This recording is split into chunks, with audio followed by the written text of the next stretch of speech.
Bem-vindos ao nosso canal no Spotify. Você ouvirá neste momento uma reflexão bíblica com o pastor Rainerson Israel. Deus abençoe sua vida e fale ao seu coração. Texto de Apocalipse capítulo 12, nós vamos ler os versos desse capítulo que são tão especiais, que revelam uma grandeza extraordinária. Diz assim a palavra de Deus, eu vou ler na versão NAA, Nova Almeida Atualizada. Diz assim a palavra de Deus: viu-se grande sinal no céu, uma mulher vestida do sol, com a lua debaixo dos pés e uma coroa de 12 estrelas na cabeça. Uma pergunta, o que isso te faz recordar do texto bíblico? O sol, a lua e 12 estrelas. José. Os sonhos de José em Gênesis 37. O sonho do feixe, o sonho do sol, da lua, das estrelas que se inclinavam diante dele. Queria que você lembrasse disso. A mulher estava grávida e gritava com dores de parto, sofrendo tormentos para dar à luz. Viu-se também outro sinal no céu. Eis um dragão grande, vermelho, com 7 cabeças e 10 chifres. Ninguém vai ter pesadelo hoje, hein, gente?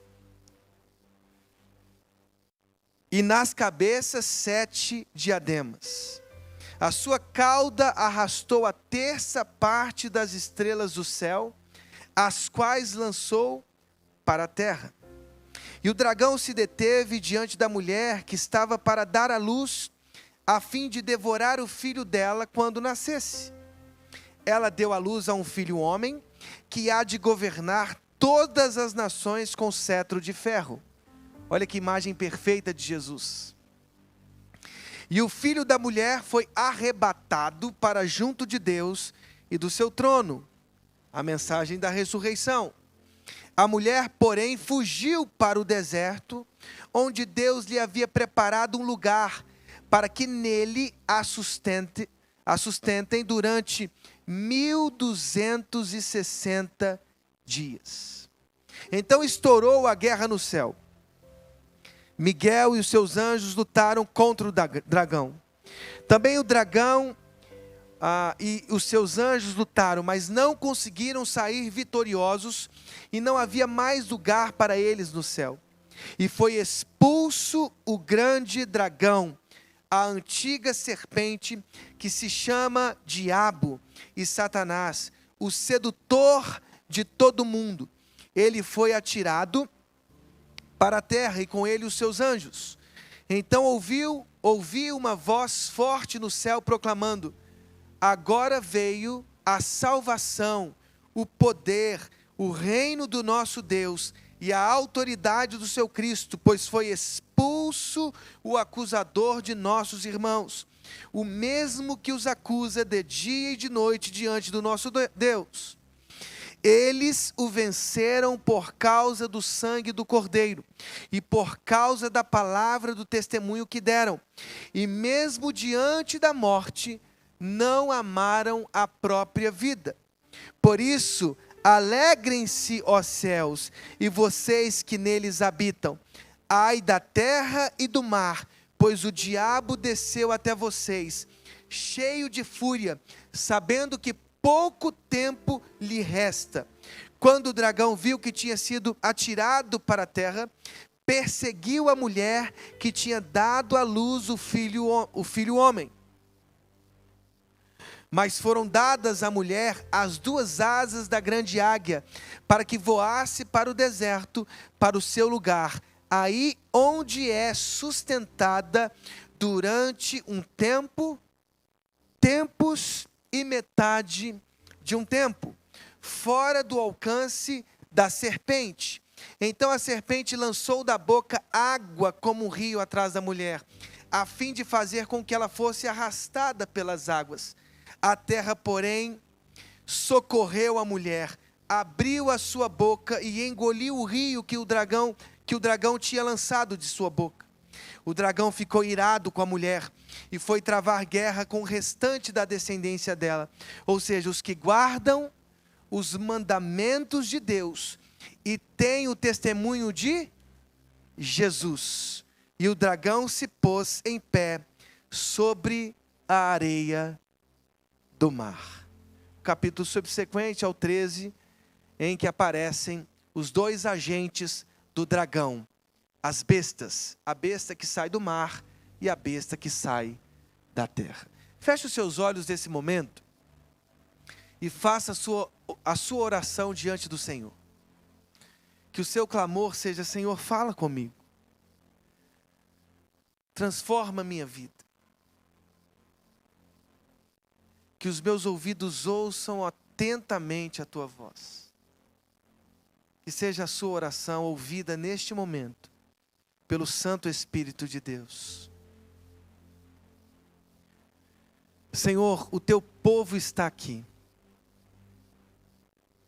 E o teu povo está espalhado em todas as igrejas que agora estão cultuando o teu nome. Nós somos a tua igreja, nós somos o teu povo. Nós viemos aqui, ó Deus, prestar um culto ao Senhor. Não fomos atraídos por questões arquitetônicas, estéticas, não. Fomos atraídos pela tua graça. Foi a tua graça que nos trouxe aqui. E nós estamos aqui, Senhor, diante da tua glória, clamando pela tua presença em nós. Deus, foi o teu Santo Espírito que inspirou profetas e apóstolos.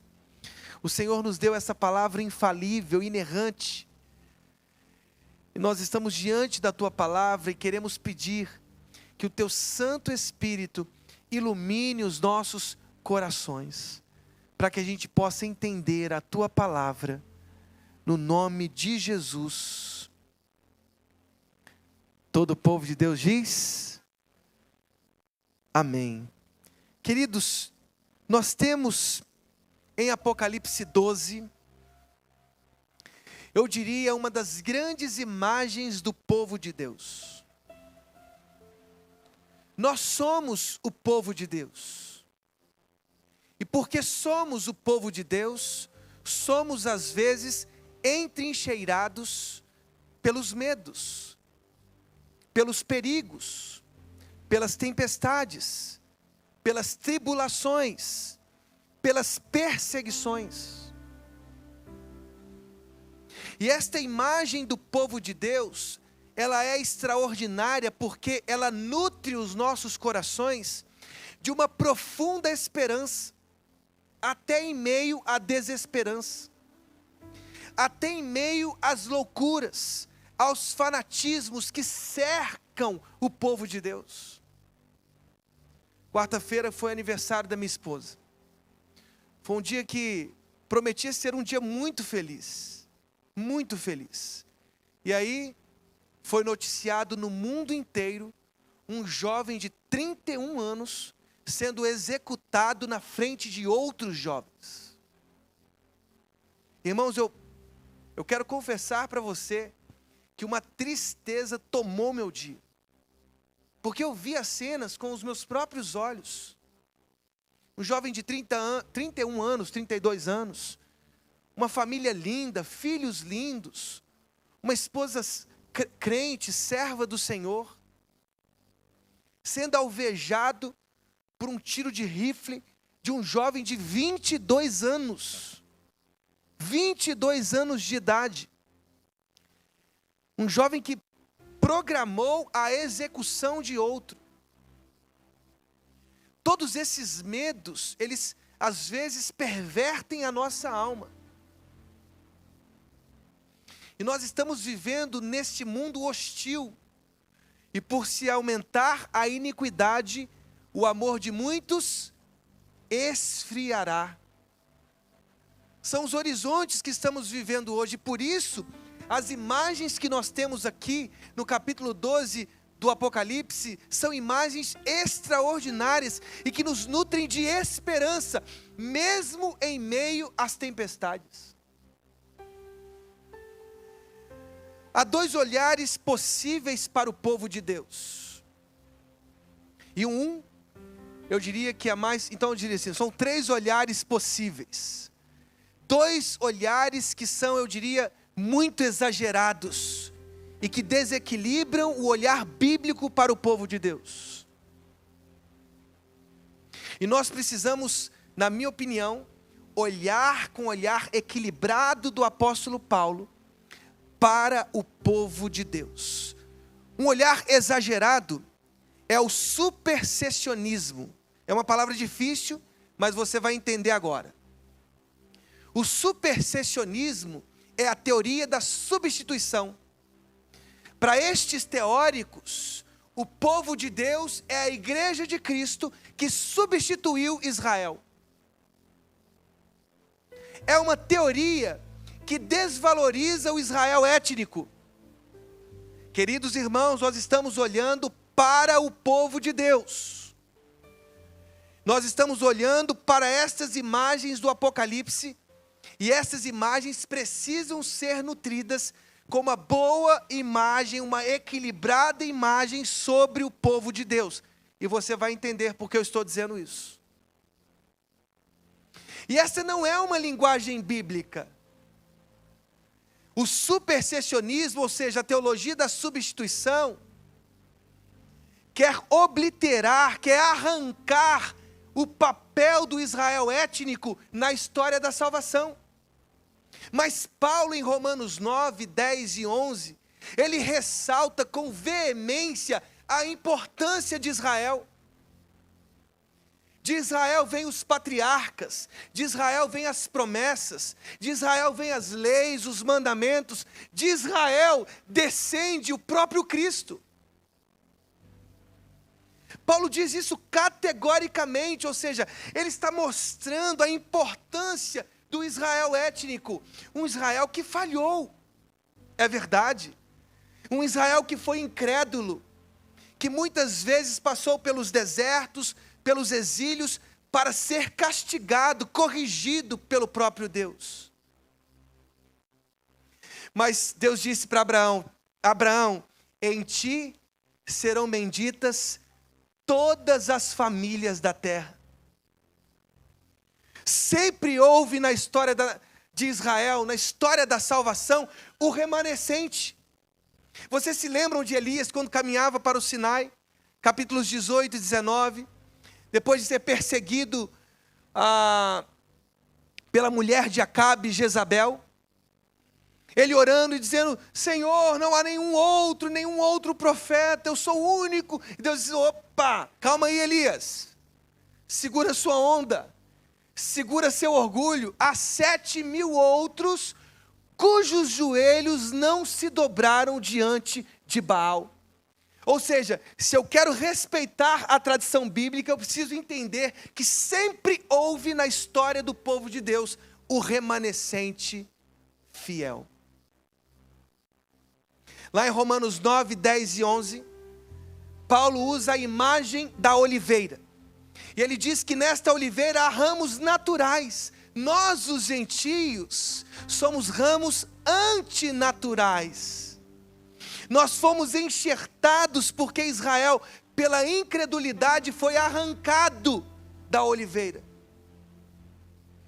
Veja, quando eles foram arrancados, isso proporcionou salvação para todos os povos. Ora, se quando eles foram arrancados, isso promoveu salvação, quando eles forem reenxertados, diz Paulo, então essa salvação se espalhará pelo mundo. Irmãos, nós somos ramos antinaturais, não podemos nos orgulhar, qualquer orgulho, qualquer prepotência pode também nos arrancar desta oliveira, porque não somos nós ramos que sustentamos a raiz, diz Paulo, é a raiz que nos sustenta, louvado seja o Senhor Jesus. Queridos, essa teologia da substituição que entrou inclusive no próprio protestantismo histórico, isso produziu muitos antissemitismos, preconceitos com Israel, e por isso nós precisamos mais uma vez enfatizar o papel de Israel, o Israel étnico. A salvação começou com eles.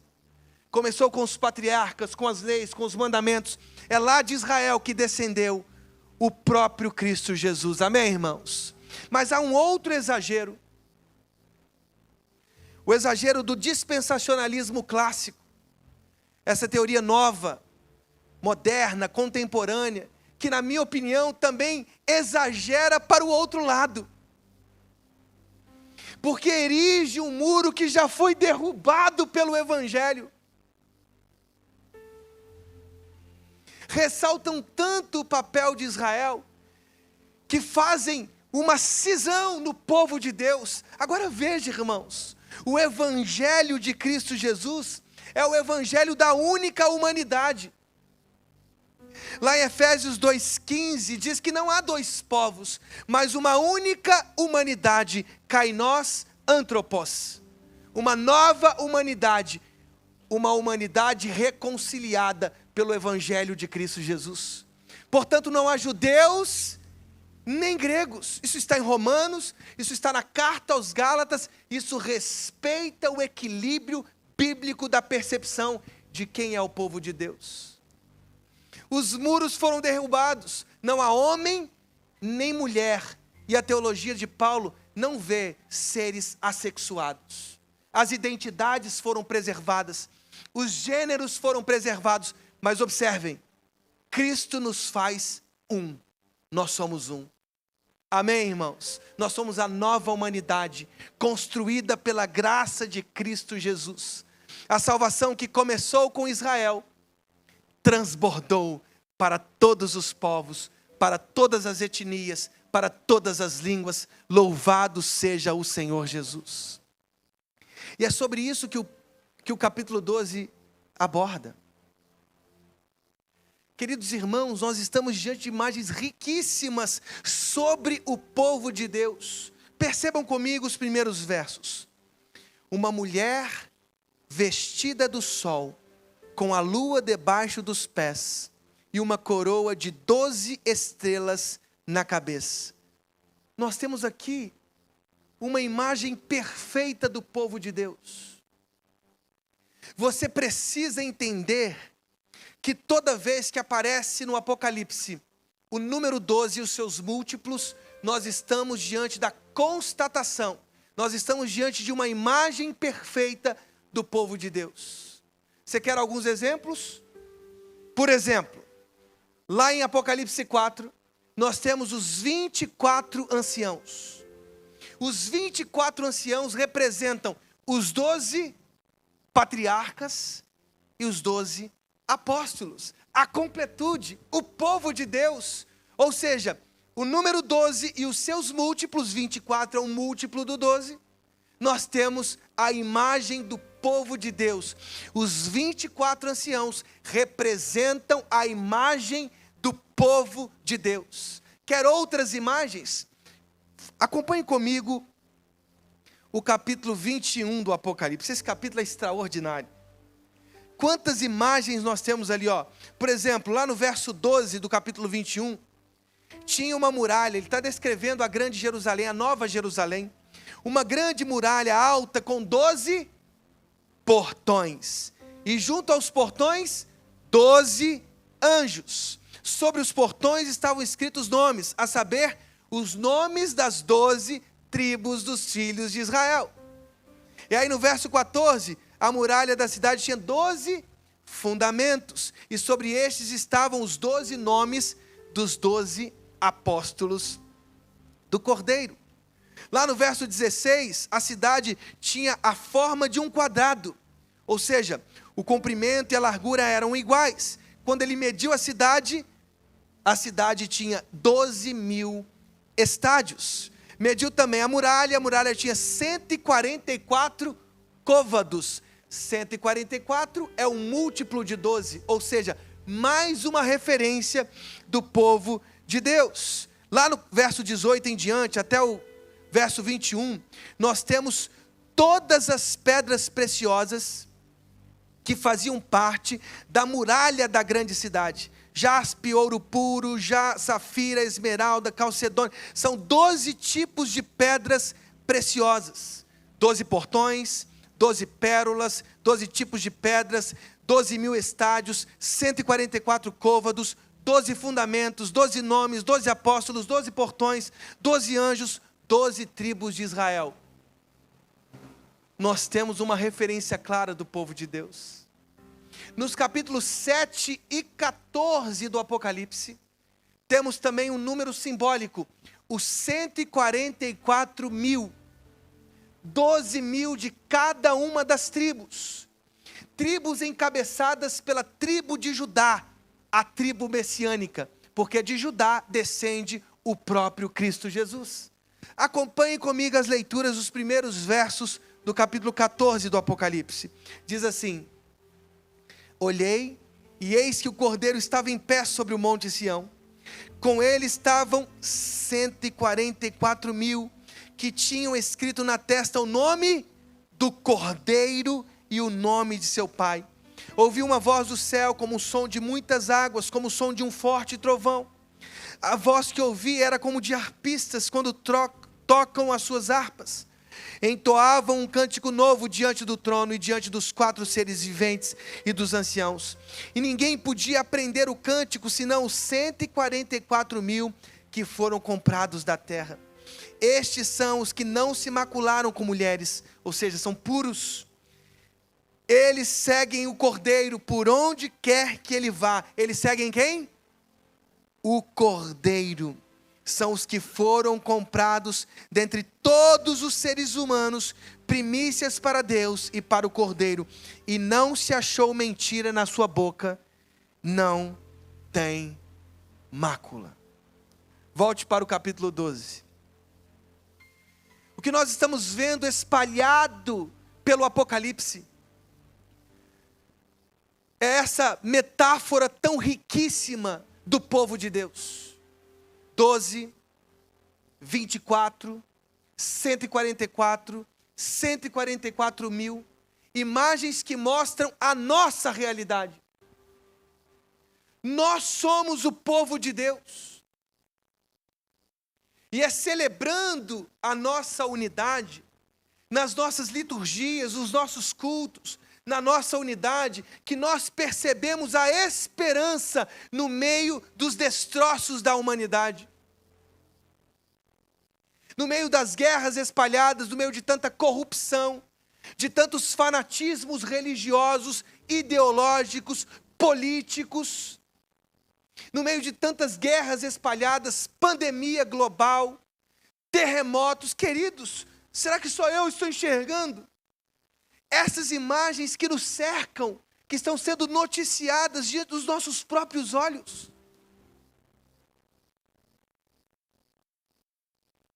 Nós somos o povo de Deus, e é diante das verdades do Apocalipse 12 que nós precisamos caminhar, marchar como povo vitorioso.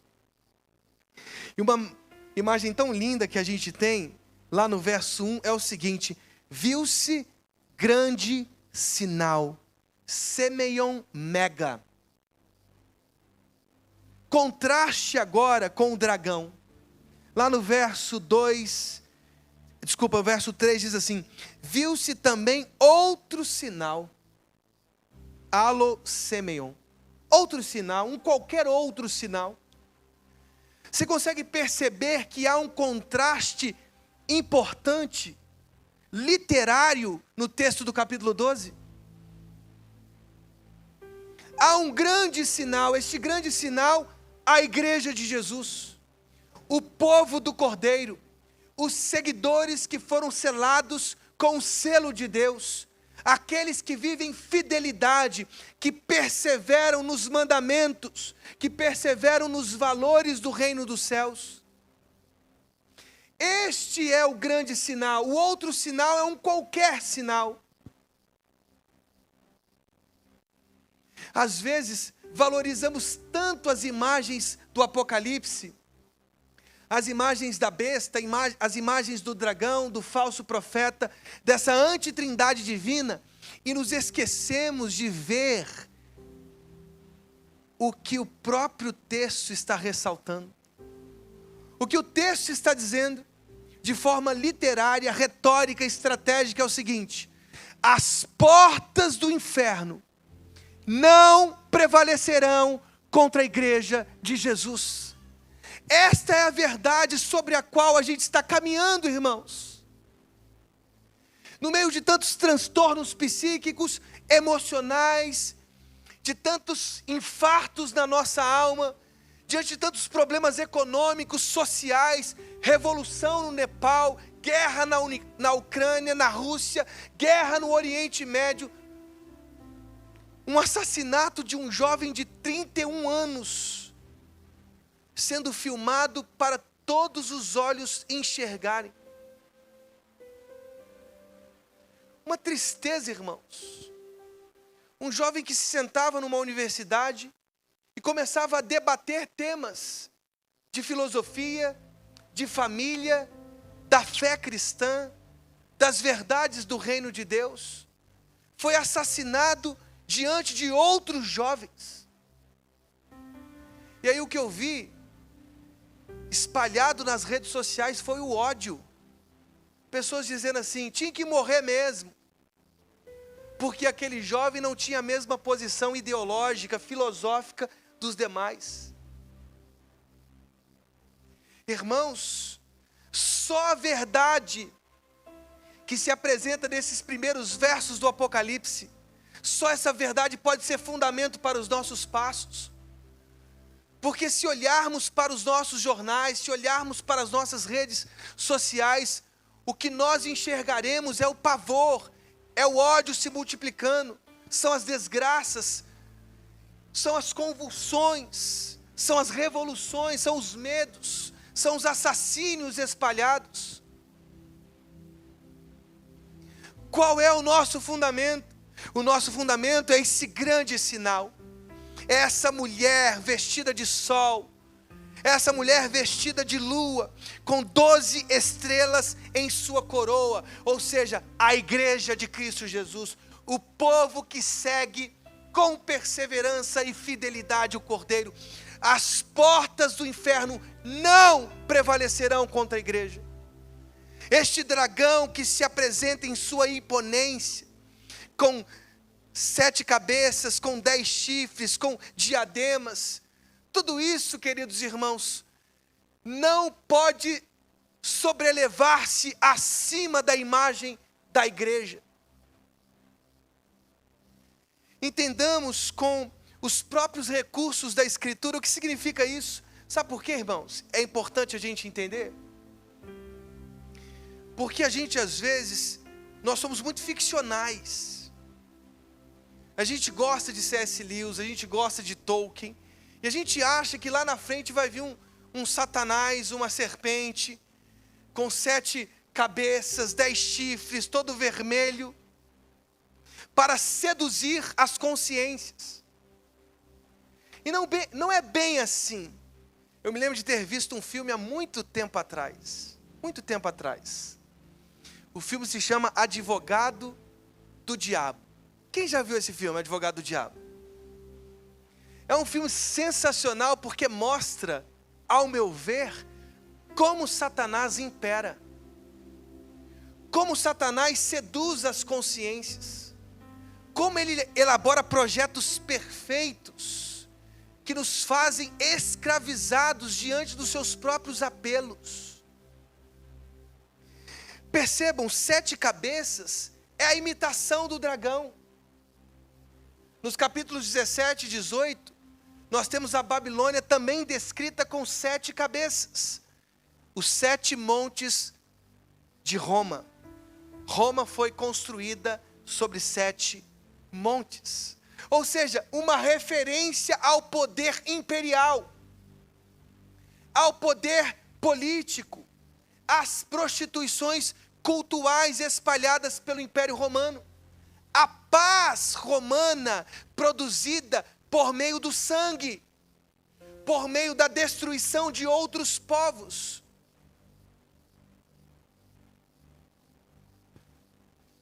Perceba a igreja de Laodiceia no capítulo 3, lá no final do capítulo 3.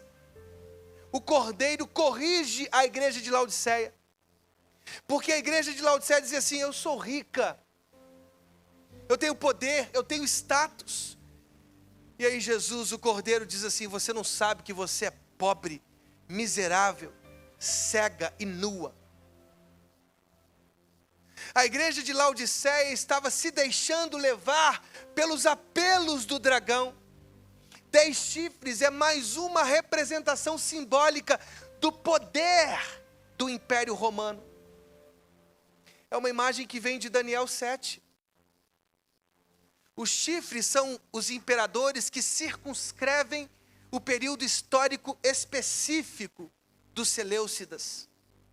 Os Seleucidas são o governo de Seleuco depois da morte de Alexandre o Grande, que governou sobre os sírios, sobre a Palestina. Este homem introduziu porcos no templo. Este homem colocou uma estátua de Zeus dentro do templo. Ele blasfemou contra a fé judaica. Ele profanou o templo de Israel. Antíoco IV Epífanes é esse chifrinho que aparece em Daniel 7, que profanou o templo de Israel. Os judeus até hoje comemoram o Hanukkah, uma festa que acontece simultaneamente ao Natal. Eles celebram a retomada do templo pelos macabeus. Um templo que foi profanado por Antíoco IV Epífanes, que se auto-intitulava Epífanes, ou seja, a manifestação do próprio Deus. Os chifres representam poderes políticos, ideológicos, status religioso, status ideológico, o poder econômico, o poder social, as prostituições.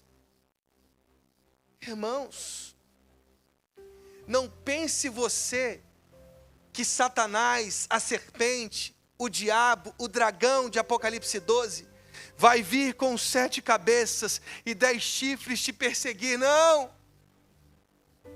Ele rouba as consciências com seus apelos por poder, por dinheiro, por luxúrias, por prostituições. E quantas consciências o dragão tem roubado? Quantos homens de negócio já se perderam porque os seus negócios são escusos, são injustos, o seu dinheiro é ruim? Quantos pais e mães perderam a conjugalidade, o amor, o relacionamento, os filhos, em busca daquilo que as traças e as ferrugens consomem? Quantos homens estão sendo tragados, destruídos pela luxúria, pela pornografia, pelas desgraças? São os apelos do dragão. Quantos religiosos, quantos homens de Deus que estão se perdendo pelo status, pelo poder religioso, pela falsa negociação. O dragão tem seduzido muitas consciências.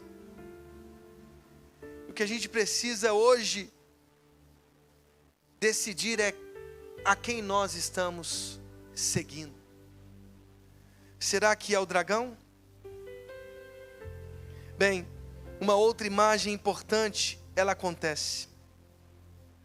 Lá no verso 6 diz assim: a mulher, porém, fugiu para o deserto, onde Deus lhe havia preparado um lugar para que nele a sustentem durante 1260 dias. Lá no verso 14 aparece uma outra expressão, que é uma expressão sinonímica a essa 1260 dias. Aparece assim, lá no final do verso 14 do capítulo 12. A igreja é sustentada durante um tempo, tempos e metade de um tempo. Ou seja, 3 anos e meio. Lá no capítulo 13, verso 5, diz que foi-lhe dada uma boca que proferia arrogâncias e blasfêmias, e foi-lhe dada autoridade para agir durante 42 meses. No capítulo 11, pode abrir no capítulo 11, aparece os mesmos 42 meses no verso 2. No verso 3, 1260 dias. No verso 11 aparece 3 dias e meio. Todas essas expressões são como que ondulações sinonímicas, elas dizem a mesma coisa. A mesma coisa. 3 anos e meio. Vamos ver se você é bom de matemática. Vamos ver aqui os conhecedores dessa ciência exata. 3,5 é metade do quê? 7. Teve gente que demorou, não tem problema. 7 é o quê, gente? 7 é completude. 7 é perfeição. 3,5, 42 meses, tempos e metade de um tempo, são expressões que dizem respeito ao tempo pífio, pequeno, mesquinho, em que o dragão terá o poder para perseguir os servos de Deus. O seu tempo é pequeno, falta pouco tempo, e por isso ele está bravo, porque pouco tempo lhe resta. Mas é preciso contrastar esses 3 anos e meio, esses 42 meses, ou seja, esse tempo pífio, tão pequeno, tão apequenado, com as 3 séries de 7 que aparecem no Apocalipse. Lá em Apocalipse 6, o Cordeiro abre 7 selos. Capítulo 6, 7 e 8. Nos capítulos 9 e 10, nós temos o toque de 7 trombetas. Capítulos 8 e 9, 7 trombetas. Nos capítulos 15 e 16, nós temos o derramamento de 7 taças. Tudo isso feito pelos anjos de Deus, feito pelo Cordeiro de Deus, aquele único que diz o capítulo 5 do Apocalipse, que pode abrir o livro selado com 7 selos. O que a gente observa nessas 3 séries de 7 é o protagonismo do Pai e do Cordeiro. Eles, irmãos, vão derramar toda a sua ira sobre a Babilônia. Eles vão derramar a ira definitiva sobre a luxúria, sobre os pecados, sobre as arrogâncias, sobre o orgulho, sobre a prepotência, sobre os fanatismos, sobre a mentira. Todos nós seremos julgados, irmãos.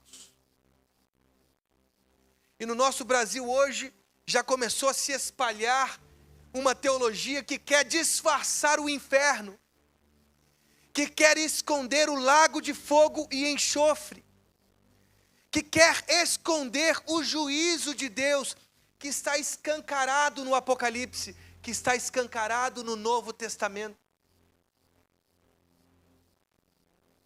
Se as ações do diabo, da serpente, do dragão, são ações com tempo reduzido, encurtado pela glória de Deus, Deus, ao contrário, derramará sua ira definitivamente sobre a Babilônia. Todas as maldades serão extintas, todos os ódios serão extintos, toda luxúria será extinta, todos os negócios escusos serão extintos, e todos os seguidores destas bestialidades serão extintos com o diabo e os seus anjos. Esta é a mensagem do Apocalipse. E por isso nós precisamos olhar seriamente para as nossas vidas e ver se os nossos passos estão seguindo o Cordeiro ou seguindo o dragão e os seus anjos. Uma das coisas mais lindas que a gente observa é que esta mulher, ela é sustentada. Ela é sustentada. Ela é protegida. Diz o verso, eu leio para vocês, verso 14. Mas foram dadas à mulher as 2 asas da grande águia, para que voasse para o deserto, para o seu lugar, aí onde é sustentada durante um tempo, tempos e metade de um tempo, fora do alcance da serpente. Então a serpente lançou da boca água como um rio atrás da mulher, a fim de fazer com que ela fosse arrastada pelas águas. A terra, porém, socorreu a mulher, abriu a sua boca e engoliu o rio que o dragão tinha lançado de sua boca. Essa palavra sustentada no grego é trefetai. Trefetai também é usada, esta palavra, quando Jesus diz assim: observem as aves dos céus, lá em Mateus. Ou quando em Lucas, neste mesmo texto, Jesus diz assim: observem os corvos, como eles são sustentados, como eles são alimentados, como eles são nutridos. Perceba, irmãos, a beleza do cuidado de Deus em relação à sua igreja. Às vezes passamos por tantas tribulações, por tantas angústias, e estas imagens precisam ser celebradas por nós.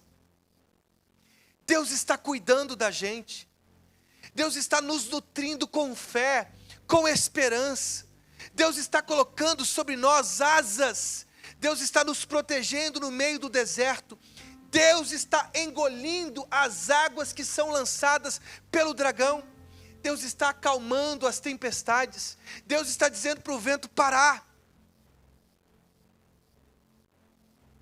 Ou a gente, irmãos, caminha pela fé neste cordeiro, ou nós seremos conduzidos pelos ventos contrários, ou seremos conduzidos pelos nossos sofrimentos, ou pelos diagnósticos contrários, ou pelos medos sociais, ou pelo pânico dos vírus, das bactérias que se espalham pelo mundo.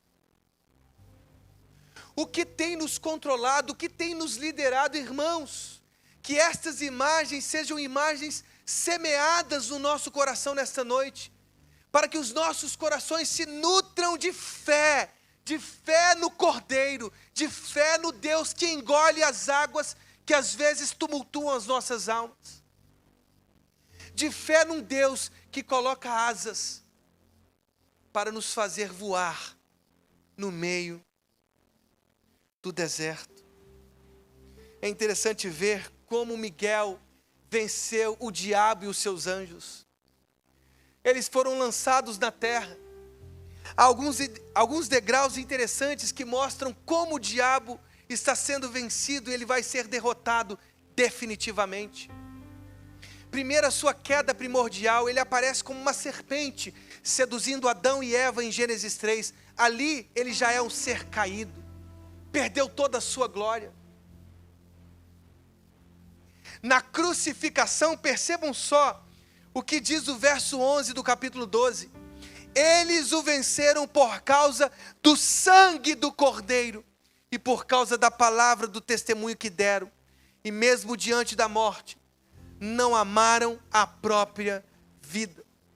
O diabo foi vencido pela cruz do Calvário. O príncipe deste mundo, o príncipe dos poderes do ar, o Deus deste século foi vencido pela cruz do Calvário, pelo sangue derramado de Jesus. E um dia, irmãos, o dragão, a antiga serpente, as bestas serão lançadas no lago de fogo e enxofre. A morte, as hostilidades, os medos, o caos social, as doenças, tudo isso será lançado no lago de fogo e enxofre, porque na Nova Jerusalém não haverá mais lágrimas, não haverá mais tempestades, não haverá mais escuridão. Percebam como Deus está vencendo a morte, percebam como Deus está vencendo o dragão. Não há guerra nenhuma no Apocalipse, nenhuma guerra. Às vezes somos tão impressionados com as imagens de Hollywood, mas quando a gente lê o texto de Apocalipse, a gente não vê nenhuma batalha. Vai lá ler o Amargedon, no derramamento dos cálices. Percebam a guerra de Gog e Magog no capítulo 20. Ou como o cavaleiro que cavalga no capítulo 19 vence com as potencialidades da sua glória. Ou vence com o sopro da sua boca, como diz Paulo na sua segunda carta aos Tessalonicenses. Não há guerra nenhuma. O Cordeiro vai vencer definitivamente com o sopro da sua boca. E por isso, irmãos, convido vocês ao último verso desse texto, para encerrar essa palavra. O dragão ficou irado com a mulher e foi travar guerra com o restante da descendência dela. Ou seja, os que guardam os mandamentos de Deus e têm o testemunho de Jesus. E o dragão se pôs em pé sobre a areia do mar. O dragão sabe que pouco tempo lhe resta. Um espaço curto de tempo. Ele está embriagado de sua ira, de sua luxúria, de sua prostituição, de seus apelos por adoração. Esse dragão está espalhado em impérios fanáticos, em políticas fanáticas, em luxúrias, em assassínios, em ódios, em adultérios, em redes sociais que às vezes só destilam o pavor. Pouco tempo resta ao dragão e ele quer tragar todas as consciências. A pergunta que você precisa fazer é: quem você está seguindo? Quem você está seguindo? O Cordeiro? Que Deus derrame sobre nós, irmãos, perseverança, fidelidade, porque os vencedores vencerão por sua fidelidade, por sua perseverança e até pelo martírio. Deus nos oferece através do Apocalipse uma revelação extraordinária. Ele nos convida a carregar a nossa própria cruz. Ele nos convida, não às facilidades. As facilidades, quem oferece é o dragão, o diabo. Lá em Mateus 4, o diabo disse para Jesus: se você prostrar diante de mim, Jesus, eu te dou tudo. Riquezas, poder, status. São essas as facilidades do mundo. O Cordeiro não oferece facilidades. O Cordeiro oferece um caminho. E o seu caminho se chama cruz. Cada um assuma a sua cruz e siga-me. Viver com Jesus é morrer todos os dias. É morrer com a nossa vida. Porque só morrendo a nossa vida, nós viveremos. Amém? Que Deus abençoe as nossas vidas no nome de Jesus.